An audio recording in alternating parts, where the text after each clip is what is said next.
안녕하세요. 오늘은 소그룹 공과 제13과 부활하신 예수님을 만난 사람들에 대해서 함께 나누어 보도록 하겠습니다. 오늘 함께 나누실 하나님의 말씀은 요한복음 20장 11절에서 31절까지의 말씀입니다. 영상을 잠시 멈추시고 성경을 펴셔서 오늘의 말씀을 읽어보시기를 바랍니다.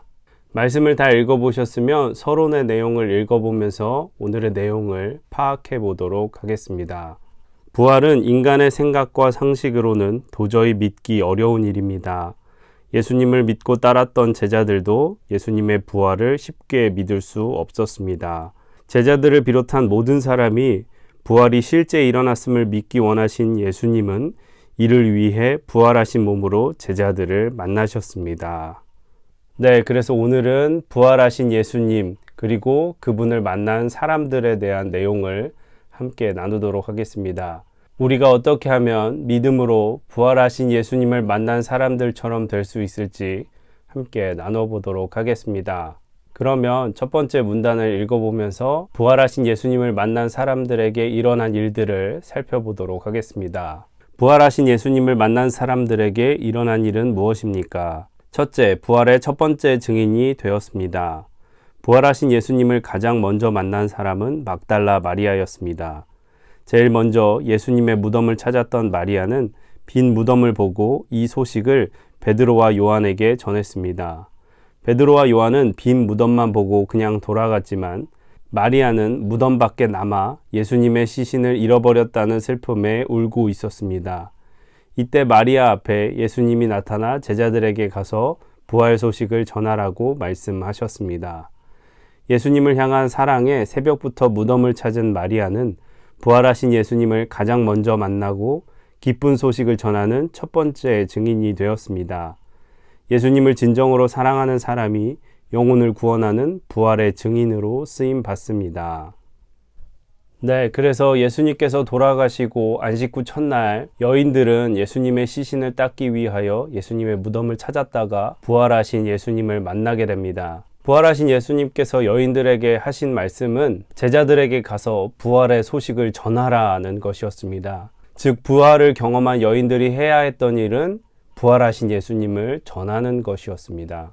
우리가 예수님을 믿는다는 것은 예수님께서 나를 위해 십자가에 죽으셨을 뿐만 아니라 나를 위하여 부활하신 것을 믿는 것입니다. 이 믿음을 가지면 우리는 부활 신앙을 가졌다 할 수 있겠습니다. 그리고 부활 신앙을 가진 우리에게 요구되는 것은 부활하신 예수님을 전하는 것입니다. 이 부활절에 죄와 사망 권세를 완전히 이기시고 부활하신 예수님을 나의 삶을 통하여 전할 수 있는 저와 여러분이 되시기를 간절히 기도합니다.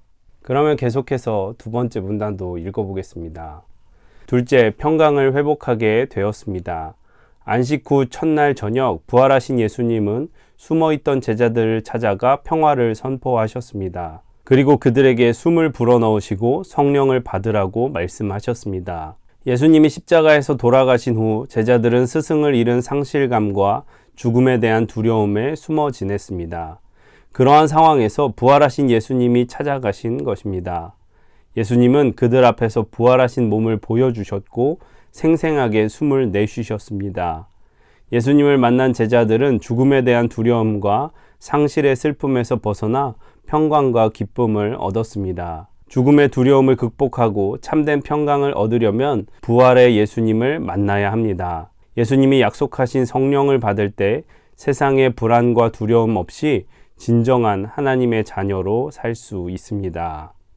네, 그래서 요한복음에 따르면 예수님께서 부활하신 날 저녁에 예수님은 제자들을 만나셨습니다. 제자들은 두려움과 걱정 속에 있었지만 부활하신 예수님은 제자들을 만나 평강을 선포하셨습니다.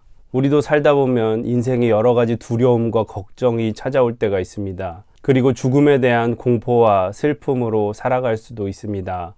그럴 때 우리에게 참 소망이 되는 것은 부활하신 예수님께서 죄와 사망 권세를 이기셨기 때문에 그 부활의 주님을 만나고 믿는 모든 성도들은 영원한 생명을 누릴 것을 믿고 감사할 수 있는 것입니다. 부활 신앙을 가지면 두려움이 사라지게 됩니다. 왜냐하면 세상의 어떤 것도 심지어 죽음조차도 십자가에서 승리하신 예수님 안에 있는 우리를 어찌할 수 없음을 믿기 때문입니다. 그러한 평강과 담대함이 부활의 신앙이 있는 우리에게 넘치시기를 기도합니다. 그러면 계속해서 세 번째 문단도 읽어보겠습니다. 셋째, 예수님을 하나님으로 믿게 되었습니다. 도마는 부활하신 예수님이 처음 찾아오셨을 때 그곳에 없어서 주님을 만나지 못했습니다. 예수님을 만난 제자들이 소식을 전해주었지만 도마는 믿을 수 없었습니다. 그는 직접 자신의 눈으로 못자국을 보고 손으로 못자국을 만져보기 전에는 동료들의 말을 믿지 못하겠다고 했습니다. 예수님은 처음 제자들을 만난 지 8해 후에 다시 오셨습니다. 예수님은 도마에게 다가가 부활의 몸을 보여주시며 믿음 없는 자가 되지 말고 믿는 자가 되라고 말씀해 주셨습니다. 그 순간 도마는 나의 주님, 나의 하나님이라고 믿음의 고백을 했습니다. 예수님은 오늘의 우리도 예수님을 나를 위해 오신 하나님으로 고백하기를 원하십니다. 부활의 주님을 만날 때 우리는 진정으로 예수님을 나의 주님, 나의 하나님이라고 고백하게 됩니다. 네, 그래서 예수님께서 제자들을 만나고 8해 후에 다시 제자들을 만나셨을 때 도마는 예수님의 못자국과 창자국을 만져보지 않고는 믿지 못하겠다고 말했습니다. 그때 예수님께서는 도마에게 친히 그 부활하신 몸을 만지게 하시며 믿음 없는 자가 되지 말고 믿는 자가 되라고 말씀하셨습니다. 그리고 나서 도마는 예수님을 나의 주님, 나의 하나님으로 고백하게 됩니다. 부활에 있어서 중요한 것은 과학적인 근거나 객관적인 사실이 중요한 것이 아니라 나를 위해 십자가에 달려 돌아가시고 그 죄와 사망 권세를 이기신 부활의 주님을 믿는 부활의 믿음이 중요한 것입니다. 왜냐하면 성경은 오직 믿음으로만 하나님의 자녀가 되는 권세를 얻고 오직 믿음으로만 구원을 받는다고 하셨기 때문입니다. 우리의 신앙도 도마처럼 예수님을 경험하여서 우리의 믿음도 도마처럼 예수님을 경험한 후에 굳건하게 부활의 신앙을 고백할 수 있는 그러한 모습이 되었으면 좋겠습니다. 이 부활절 기간에 우리 성도님들 부활하신 주님을 모두 다 만나서 예수님을 나의 주님, 나의 하나님으로 고백할 수 있는 그러한 믿음을 가지시기를 기도합니다. 네, 그러면 결론의 내용을 계속해서 읽어보겠습니다. 부활하신 예수님을 만난 사람들은 부활의 증인이 되어 마음의 평화를 회복하고 예수님이 진정 하나님의 아들임을 믿게 되었습니다. 사도 요한이 이 복음서를 기록한 이유는 부활의 믿음을 통해 참되고 영원한 생명을 얻게 하고자 함이었습니다. 성경에 기록된 말씀을 통해 부활의 믿음을 얻은 사람은 예수님의 부활에 동참하며 생명을 얻습니다. 네, 이렇게 해서 소그룹 공과 제13과 부활하신 예수님을 만난 사람들에 대해서 함께 나누어 보았고요. 묵상 질문과 삶에 적용하기를 천천히 읽어보시기를 바랍니다.